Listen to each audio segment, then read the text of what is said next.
Hello, everybody. Welcome back to What's on D's TV. This is my commentary podcast where I talk about all things music, media, shows, entertainments that I watch, that I listen to, that I enjoy. My name is Dee. And feel free to leave any questions, comments, concerns in the comments below. We can disagree. You don't gotta be rude about it. We can chop it up. I hope y'all are all having a good day, staying safe and hydrated. And yeah, let's get into it. So today we're talking about Ep.5 of the Netflix hit The Hunting Wives. Yeah. So the episode begins with Sophie was arrested the previous episode because they think that, she shot Abby because they found her gun, and it was tied to a crime. But So it opens with Sophie being in the prison room, jail, where she's being questioned. And yeah, I was like, do not talk to him without a damn lawyer, because she says, I'm not gonna talk to you without a lawyer, and then she starts answering his questions. I'm like, girl, please wait. But yeah, the next thing I had written down was not her calling the cop out on his incompetence, because he was like, I know you think that I'm just some hick, blase blase, and she was like, are you? Because it took you 6 hours to figure out that I was in a car accident 2 years ago. And I was like, don't you calling him out, girl? Please whack him again. And so after Sophie says that, her lawyer comes in, and you can just tell that this man if her life depended on this man, she would be dying, because he does not seem like a competent lawyer at all. And I feel for her, but she got to leave, so I guess that's good. um so Sophie's walking out of the room. She's getting her stuff because she's not under arrest anymore. And of course, the first person that she tries to text is her baby, Margot. Of course, that would be who she reaches out to first. And I'm just like, girl, hang it up. Please. You can't see what's going on. Just let it go. Let it go. Next thing we have is Margot and her friend, San Sophie, getting Botox injections, I guess, some kind of beauty treatment. And one of the girls goes, are we jerks for getting procedures after somebody died? And I said, yes, in the way that Joan from Girlfriend said it. I was like, yes, y'all are terrible fucking people. Whatever. And then so as they're getting these beauty procedures done while a child has died, they're calling Sophie snooty. They said that we always figured that something was going on, she was kind of snooty. I'm like, you're literally getting Botox injections while somebody's kid is laying in a casket. And you want to call Sophie snooty? All right, I guess. So the next thing we have is Sophie. She's back at her house with Graham, and I just want her to divorce this man. Like, I get his anger. He's being very rude. I get it. I get his anger. I understand it. But I'm tired of seeing him. I'm tired of hearing him. I just want them to be over and done with. I do not want to have to endure this man in season 2. So please, other than some other stuff, that's the main thing I ask. Please get these men out my face. So, in this scene, Sophie is talking to Graham about how everything happened that night, or what she can remember. And he was asking her about purchasing a gun and all that, and saying how, a week ago she was scared to go to an NRA meeting, and then now she's bringing a gun into the house. And Sophie was like, well, I felt peer pressured, or I felt pressured to buy the gun. I was like, Sophie, you could have and should have said no. You were not pressured. And you know what? I would venture to say that for every event that happens in this show with the adults. You could have said no. You should have said no, but you didn't because you wanted to. So take accountability and be fucking for real. Anyway. But yeah, my next thing is just like, Sophie, your husband's a prick. He has a point. He has a point though, because he was like, how, she was like, I didn't do it. And he was like, how do you know you blacked out? I was like, he has a point, you know. She blacked out and doesn't know what happened. He's a prick, but he got you there, girl. I don't know. I don't know. So next thing we have is Pastor Pete being a fucking weirdo. Because he is a fucking weirdo. He's sitting at his table looking at pictures of Abby, and then he gets to a picture of Abby's best friend. I can't remember the girl's name right now, but and then he starts like salivating and just being a fucking weirdo over her. Mind you, again, these are teenagers. Anyway, whatever. Next thing we have is Jamie. He's shooting some hoops outside, and you see Brad pull up because they've been calling Jamie so they can all get their story straight, and Jamie's been ignoring them. And so Brad pulled up to try and get Jamie to be on the same side as him, you know, and keep his mouth shut. And I said, Jamie, get your black ass away from these people, please. And then because Jamie is like, no, I'm not gonna agree to lie, they start fighting. I was like, yeah, kick his ass, Jamie. Get him. Whack him again. Get him for me. And so they're fighting, and of course a parent comes up and is like, is everything okay? And then they're like, yeah, we're fine. I just, Jamie, you should have been far away from these people anyway. Like, why did you get yourself into this? Next thing we have is Star.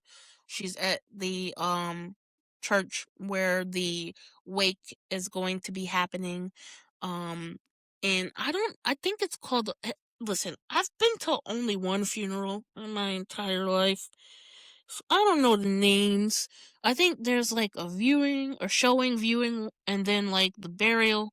This is the so I think it's what, yeah. This is where they come to, you know, listen to what the pastor has to say, um, and see the casket and everything like that. So awake, I'm pretty sure that's what it's called. So Star is at the church and she is seeing how everything is gonna go for her daughter's wake. And the woman starts talking about the brass copper or brushed copper casket that she picked out, and Star was like, wait, I didn't that, or she was talking about how it's gonna look great in this room. And I was like, y'all have no and I don't think she was doing it to be, you know, like rude or condescending or anything like that. But it's like her child died. What do you mean it'll look great in this room? She doesn't give a shit about how the casket will look. She lost her kid.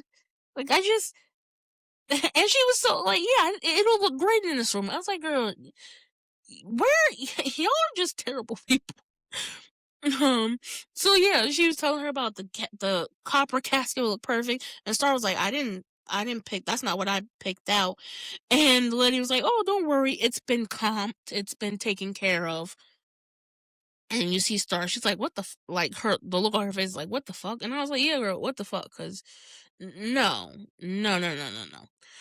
And then I said, Star legitimately is the only character in this show that has the right to crash out. Like, she really does. Jill just can't stop imposing herself in Star's life. Making decisions concerning her newly deceased daughter without talking to her about it is crazy. Deciding that you're going to override the choices that she made for her daughter's funeral so that you can do what you want, fucking insane. That's insane. And Star has a right to crash out. I'm sorry. She's the only one who really does.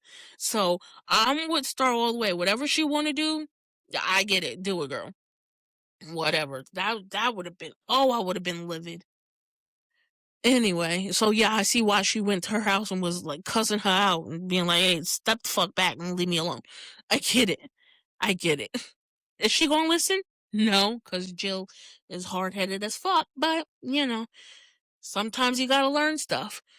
So the next scene we have is Sophie again trying to reach out to Margot. She's calling her this time. Margot is ignoring her. And I said, girl, you didn't pick up the fact that Margot's ignoring you. Please stop calling this lady. Stop texting this lady. This lady do not care about you. She does, but she don't. She cares about her. Stop. And so because Margot hasn't been answering Sophie's texts or answering her phone calls, excuse me, Sophie decides to just show up at her house. And because Jed is running for governor or whatever, they have a whole bunch of people there and they're plotting their campaign and all that stuff. So of course they don't let her in. They're like, we're busy, girl. And Jed comes to the door. He's like, listen, you gotta talk to us some other time. You're not coming in here. We're busy. And like closes the door in her face. And he goes back into the house and Margot's getting all done up and he's letting her know, like, oh, I got rid of her for you. You're good.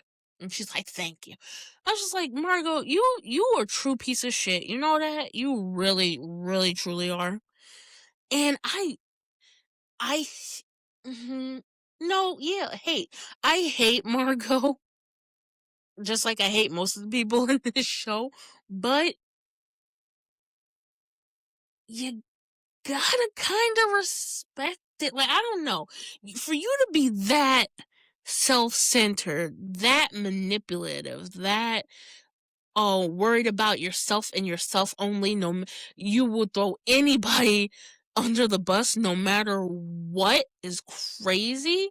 But also you can tell that she does care for Sophie. That's the insane thing. Like, I see how terrible of a person she is and I still want her and Sophie to be together. I don't know what that says about me, but they're basically the same person. I don't fucking know. I just I don't fucking know. I don't know, dog. She's a piece of shit though. And then so Sophie is sitting in her car because again she was told that she can't go into the house to talk to Margot. So she's sitting in her car and she's looking at her social media and she's realizing that all the girls blocked her. And I said, now see, if it was me, the minute I saw that all these bitches blocked me, I would have been telling everybody's business. I would have been telling everybody's business because don't try me. Don't try me. Don't do me like that. But no, I don't know. So the next thing we have is Bradley's getting home after his fight with Jamie, all torn up and whatnot, and Jill sees him, and she goes, "Oh, what happened to you? Oh, what are people gonna say?" Because they're going to the wake. And I was like, again, Jill, you crazy broad. Somebody's child is dead. Nobody should care how Brad fucking looks. Okay? It's not about him. But again, this town is so. I don't. Well, whatever, dude. I don't know. I said that, because in this scene, Brad was gonna try to tell his mom where he actually was, which was with him and Jamie were with Margot and Brittany, Margot and Sophie, and right when he was trying to tell her, she stopped him and was like, "Don't you ever say anything like that ever again." And I was like, okay, so I feel like Margot. No, no, no. I feel like Jill knows something is going on with Bradley. Maybe it has to do with Margot, but I feel like she's trying her damn hardest just to ignore it. And that is another thing that I wanted to bring up because again, the Margot and Bradley thing has a big part in the storyline, so you can't fucking ignore it. And so my question is, how long has she known Jill, her husband, and their son? Because the way these people act like laws and rules don't apply to them, there's nothing in me that thinks Margot waited until Brad was 18 to start hunching on him. I'm sorry, I just don't. I'm not sorry. It's not my fault. They did this shit, not me. But I just don't feel like I I'm suspicious and I need to know timelines because ew. It doesn't make anything better, but I need to know timelines, and I don't want no shit with these teenagers to be in the second season. I get what they're saying, okay? I get that they're showing hypocrisy, double standards. I get it. I understand it. It's still yucky to me. I still hate it. I don't care about gender reversal if it's because it's a older woman and a teenage boy. If it was older man and a teenage girl, I'm still disgusted. I hate it. I hate that shows. It seems like every show does that, and I'm over it. I get it because it does happen in real life, but at some point it's starting to feel like folks are trying to normalize it. And I don't like that. It doesn't seem like it's coming from a standpoint of, see, these kids are being abused. It's coming from, well, everybody does it kind of thing, and I don't like that. I can't get with that. Okay? So I will never shut up about how uncomfortable it makes me. And if that makes me a bad guy or annoying, I will be that all day, every day, because I fucking hate that aspect of the show. And that's my little tangent. That's my little tangent. Um, but yeah, I feel like Jill knows something is definitely going on with Bradley that she doesn't know about, and she's trying so hard to I think that's why she was so focused on his and Abby's relationship, because she's trying so hard to ignore the other weird shit that's happening. And I hate that for her. But I'm I don't know. Anyway, so Sophie saw that, all the girls blocked her, but they're going to Abby's wake. And I said, Sophie, about to go to Abby's wake just to try and talk to Margot. And that is another fucking example of them using that dead girl for their own selfish needs. Everybody in this town is a dick. Okay? They just are. And they prove it every fucking scene. So, anyway, so yeah, the next scene is Jill and Bradley back. They're talking. Um, and Bradley's explaining to her how, Jamie was not going to. I feel like I said this already. Deja vu. How Jamie was not going to agree with their lie and how he was going to tell the truth. And Jill got this look on her face like, we can't have that now, can we? And I said, Jill is a true ride or die for her son. Like, I'll give her that. She will protect this boy come hell or high water. And it just, again, I'd have to respect it if I wasn't so disgusted by her.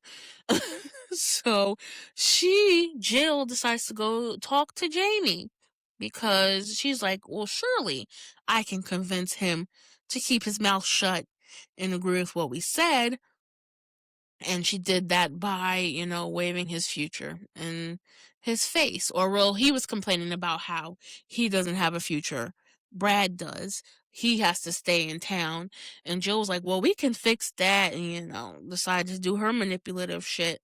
And he was like, yeah, okay. So Jamie's going to do what they want him to do because, now he can see that he could possibly have a bright future on the horizon with the help of these evil ass people, which ain't that always the fucking case. Anyway, but I said, Jamie, you shouldn't trust this woman. Like, she really knows how to get her way. All of the women in the show, too, I'll say that. She really knows how to get her way, and no matter what she gotta do, by any means necessary, she gonna protect her son. Even if it's at a detriment to her, which is crazy. And again, I'd respect it if I wasn't so fucking disgusted by her. Jamie needs to get his black ass away from these people, cause honey, Ain't nothing good happening here. And Monique too, but she seemed to be happy where she at, and she's an adult, so I'm not even fucking, birds of a feather, what the fuck ever. But ooh, bars.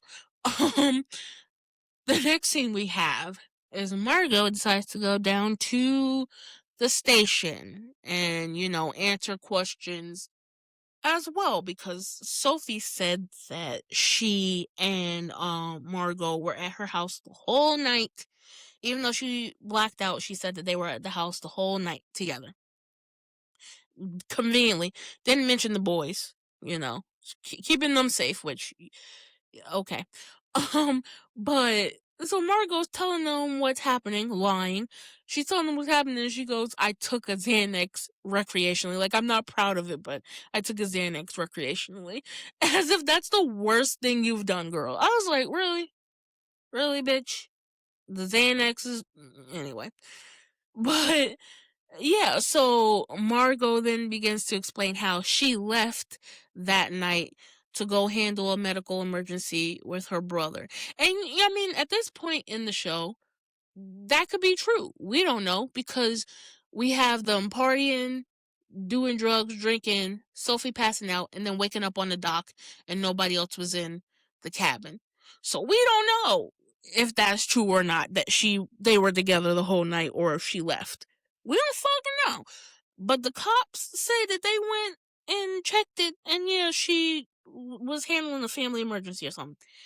I don't goddamn know. But I said they all, but Margot's talking to this cop like he's a friend, because he is her friend's husband. So they are friendly, and there's just no morals and no decency in this town. And I said they all just know how to fucking manipulate everything and everyone. I'm so disgusted. And I was like, imagine the good they can do with this skill, but instead they want to be fucking nefarious and just evil, disgusting people. But isn't that always the case? At least the show's being realistic there. Gotta give them props for that. Whatever. So, um, yeah, she's just talking to the cop, lying. And I said, these cop folks are really terrible people, except Salazar. And I know they're being willingly incompetent, but my God, on this day, it's so exhausting to watch. I'm like, can somebody just do their fucking job? Salazar is supposed to be resting because she's injured, and she's still doing a better job than all of you. But then again, isn't that always the case? Another award for the show. Cause yes, realistic. Realistic. So alright. But yeah, Margot says that she wasn't there. She left. And I said, Margot, you two-timing scheming son of a bitch. You son of a bitch. Whatever. Um so yeah, Sophie goes to the wake. She shows up at the wake. The whole town is there, which I find interesting, but I'll point it out in a second. The whole town is there. There's cameras and everything like that. Sophie shows up and she's sitting because she wants to talk to Margot. So she's sitting in the back. And then you just see Callie and Monique walk up to her and, try to get her out of the church. And I say, first of all, Callie's still doing Margot's dirty work. It's fucking crazy. Just, after how she treated you, but all right, girl. And then I said, why did they have to get up and make more of a scene though? Like, yeah, it's not the place. It's not the place to do this. Somebody died, a child died, but why would you call more attention to her sitting there by getting up and trying to muscle her out of the building? It just, all these people want all eyes on them, and that's what it is. And it's just like, my God. So, they kick her out of the church. Sophie is walking to her car, and Jamie follows behind her, and he's like, hey, wait up. It's not right how they're treating you and all that stuff. And then she starts apologizing for how she was acting the night before and, how inappropriate she was with him. And I said, at least she's apologizing to Jamie for her inappropriateness. Some folks could take some lessons on that, Margot and Pastor Pete. But he was telling her like nothing happened. Like you said I'm too young for you, and you called me your baby boy, and I was like, see, okay, thank you, thank you, because at least at least there's that. But yeah, I really do appreciate her apologizing to Jamie for her inappropriateness, like not talking about it to somebody else and saying, "Well, I shouldn't have." She legitimately apologized to him, and I appreciate that. Small things, a small thing, but I appreciated that. Um, yeah, I said at least she ain't hunched that little boy, and then another tangent. I don't give a rat's ass. 18 is still a child to me. I don't care about gender reversal. It's still disgusting to me, whether it is late 30s, early 40-year-old man and an 18-year-old girl, or the reverse, late 30s, 40-year-old woman and an 18-year-old boy. It's still disgusting to me, and I know it happens in real life, and I'm disgusted there too. So, when people are like, oh, it's just an aspect and he is 18 and that's an adult. No, the fuck. That's a teenager. It's in the fucking name. 18. Will always be disgusting to me. I hate that it's such a huge aspect of the show, and they point it out every chance they get. So, and again, I get what they're doing. I understand it. I understand that they're showing hypocrisy. I understand it. I get it. I'm still disgusted. Okay? I'm still disgusted. Next thing we have is Sophie. She's back at home talking to Graham, and she's telling him that it's a conspiracy, and she's in the middle of it. Like, people are just trying to bring her down. And Graham's like, yeah. And why would they do that? Like, this shit only happens on TV. I said, fuck you, Graham. Like, season 2, I want this marriage over. Sophie and Graham over. I'm so tired of the men in this show. They genuinely get on my fucking nerve, and I guess maybe that's what they're supposed to do. So, kudos to them.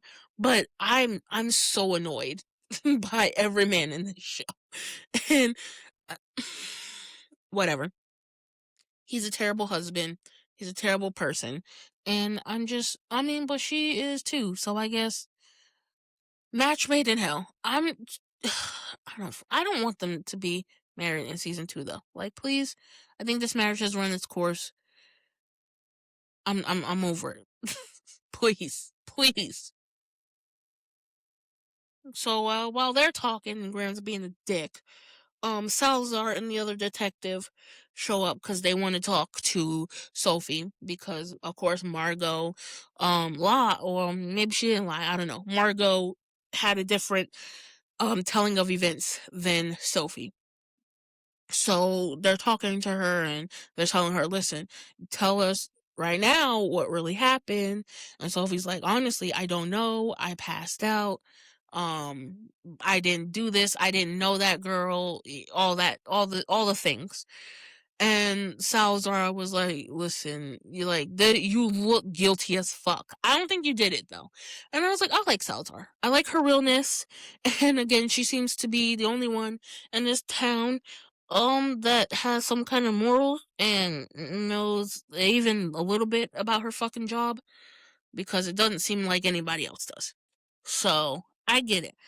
But yeah, they were explaining to her that she looks guilty. Salazar saying that she doesn't believe that she did it though. And they were like, listen, if there's anything else, you gotta let us know. And they left. And of course Graham just starts being a dick again, telling Sophie that he doesn't trust her in the house. He doesn't want her there around their son. Which again, I get, but it's still like, bro, come on. And I wanted to give kudos where kudos are due. Brittany, Miss Snow, she's not listening, but nobody's listening. But I'm just saying, she was acting down. Like, I get kudos. I know that's right. Kudos to you, because her acting was phenomenal in this.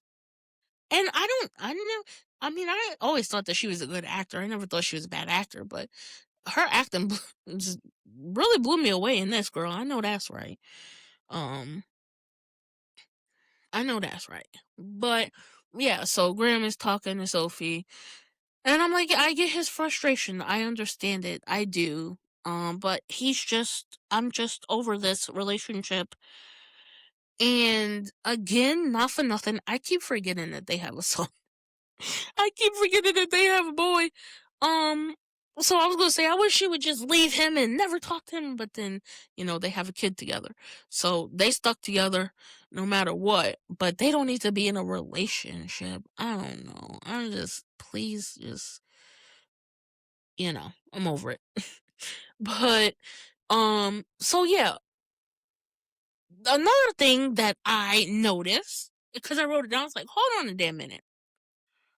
All them folks, like everybody in the town, went to the wake so that they could be seen by the cameras as grieving and, being there for the girl who passed and all this selfish shit.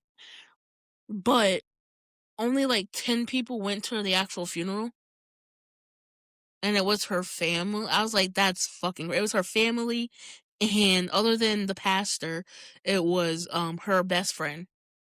Which, again, I cannot remember the girl's name, but the best friend. And I was like, this is truly a town full of terrible fucking people. What do you mean? All these people came to the wake, but only 10 people came to the funeral. Conveniently, when there was no cameras around at the funeral, but there were cameras around at the wake. How fucking convenient. I feel so bad for Star. Oh my god. Anyway, the next thing we have is Pastor Pete in his car drinking. And then he sees Abby's best friend. She's leaving the funeral. And he's like, "Hey, you want to ride?" I'm like, "Oh, drinking and driving." Okay, what does the good book say about that? Any fucking way. So she's like, sure. And I just wish these young girls would stay the fuck away from him. He's so weird. Even before he said this shit that I'm about to say, he just the energy. I'm disgusted, and I wish they would stay away from him. But he goes, "Oh, and mind you, this girl is 8." He goes, "We could talk people to people, not pastor to congregant or old to young." And I said, he's such a fucking weirdo. That he's like, old to young, we could talk man to woman. And I said, that's not a woman. She's a child who just lost her best friend. And I said, I genuinely hate all these damn weird ass predators in this town. Because what do you mean? And it's like, even if you want to ignore that there's, inappropriate shit going on with the kids with the adults and kids in this town, even if you want to ignore it, the show points it out every time. And again, I get what they're trying to do, but it's always a level of discomfort for me. I'll speak for me. I'm not gonna speak for nobody else because it seems like other people don't have a problem with it. But for me, it's always a level of discomfort. And I'm just like, I'm thinking about it from like an aspect. Like, I have a younger brother, and I'm just like, I would, I can't even. I can't even. I'm tired of all these fucking predators in the show. I'm disgusted. Anyway, whatever. So Pastor Pete puts his hand on the girl's leg, thigh, and talking about they could talk as man to woman, even though she's a child. Anyway, whatever. Next thing we have, back at the house, Sophie is packing because Graham kicked her out. So Sophie's packing, she's about to leave, and she's, saying goodbye to her son. And Graham is trying to, like, rush the goodbye. And I said, damn, she can't even say bye to her kid without you nagging? Like, I don't know how she stayed married to him for this long. Jesus. But yeah, so whatever. So Sophie leaves after saying goodbye to her son. She gets to a motel and immediately she calls Margot and leaves her this crazy ass voicemail. And I was like, Sophie, now you seem crazy. Cussing her out over voicemail. But I get it, her life's falling apart and she's not answering your texts. She's not picking up the phone, so you gotta get that out somehow. I mean, I think you could have journaled it, but that's just me. And after that rant, I was like, do you feel better, girl? Cause you feel better. I don't know. and then and then they were talking about how uh uh uh wait, hold on. What I'm trying to remember what happened cuz I wrote fuck off Callie, but I don't know what that was from. Oh, when they were talking about how if they think that Sophie actually did it was Margot, Callie, Monique, and the other girl, I can't remember her name. But they were talking about how if they think that Sophie really killed Abby and Margot was like, "Oh, I don't know." I was like, "Margot, you know she ain't do it, you bitch. You know she ain't kill that girl. She was with you." But then again, was she? I don't fucking know. But I just think that these people are terrible people. Terrible people. And then, while she's with them, she decides to play the voicemail that Sophie left, and making her sound even more insane. And I was like, Margot, you son of a bitch. Like, oh my god. She just likes to be the center of attention. That's what I'm getting. Whatever. And then the next thing it says, I don't want any of these people to have a happy ending. Well, I want Star to be happy. I want Star to have a happy ending. And I want Margot and Sophie to be together. Now, it don't gotta be drama free. Like it don't gotta be healthy because the shit is toxic anyway. I would just rather them be together and be toxic than be apart and be toxic. You feel me? But cause that's a draw for me. I like. I shouldn't say it like that. I like what's this? What does Gaga say? I support women's rights, but I also support women's wrongs. That's how I feel.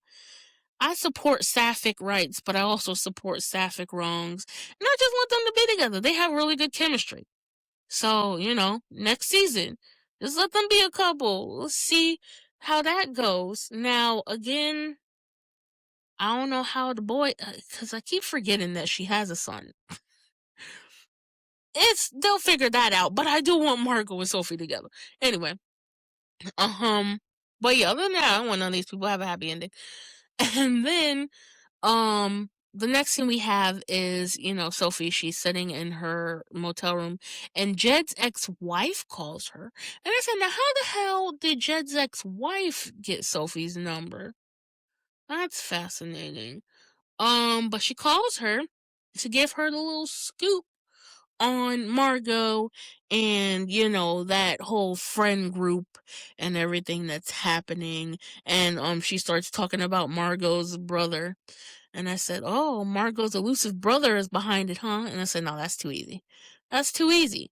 But so she tells her, talk to the brother because he probably knows some stuff. And so Sophie goes to the man's trailer, and immediately he opens the door, dick flying. I was like, why do I randomly have to see this man's dick? It's like Euphoria all over again. Also, why the hell? I know he's on drugs, but why the hell is he opening the door naked anyway? Like, but naked. Like, don't even got socks on. I, you must be real comfortable in your neighborhood. I don't know. All right, I was my glasses were flabbered.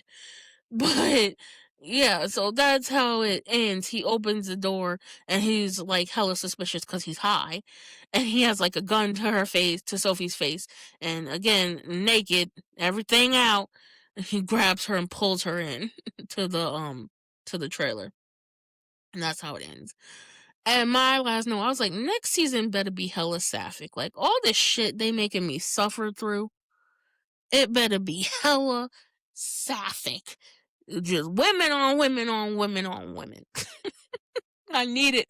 I need a win, especially because of how women loving women, sapphic ships and everything are treated in comparison to straight ships and male loving male ships. I need a win. Um, and their chemistry is good, so let them be together, please.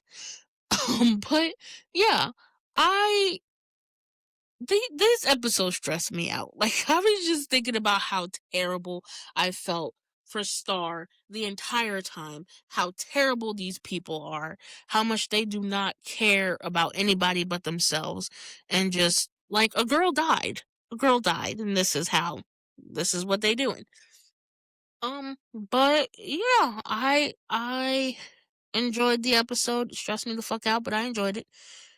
I don't really have any. I did all my tangents and everything in betwixt all the other things happening in the episode. So I kind of don't have anything to rant about at the end of this.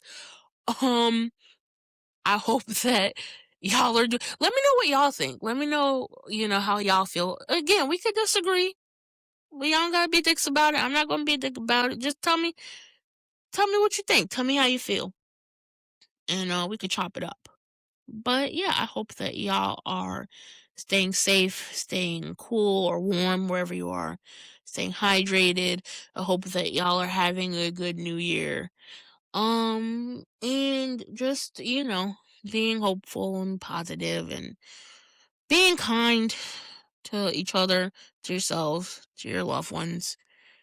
And yeah, let me think of like a random question of the day.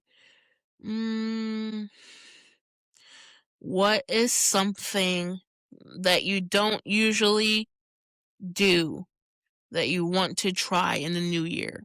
Or what is a resolution, I guess, that you have for the new year? I'll tell you mine. I am not a horror girly at all. I am a fat black lesbian woman living in America. Life is horror filled enough. So I don't usually, I don't usually gravitate towards the horror genre. But what I've noticed lately is that I have been falling asleep, which again, I don't know what this says about me, but I've been falling asleep to horror podcasts, which is not a thing I ever thought that I would be doing, but alas, here we are. And so I have decided to maybe check out some horror, shows and movies and see how it is for me. Maybe things have changed. Maybe I can tolerate them more now than I could. Because real life is scary as fuck already. So, a little punk ass horror ain't gonna do nothing is what I tell myself. So, the next show that I'm probably going to start reviewing, I still have a few episodes of The Hunting Wives left. But after this, I'm probably gonna try to do either From or Welcome to Derry. I'm gonna do. I want to do both, but I don't know which one I want to do first. Again, I don't know nothing about it. I don't know nothing about clowns. I don't know nothing about nothing. But you know, might wanna check it out and see how it is.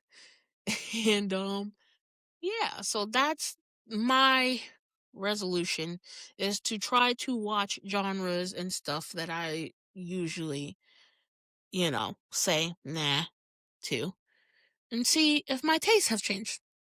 Because it's possible. But let me know what y'all resolutions are, what y'all plans for the New Year's are. And, yeah, hope y'all, again, are having a good day, staying safe.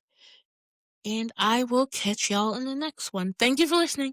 Bye.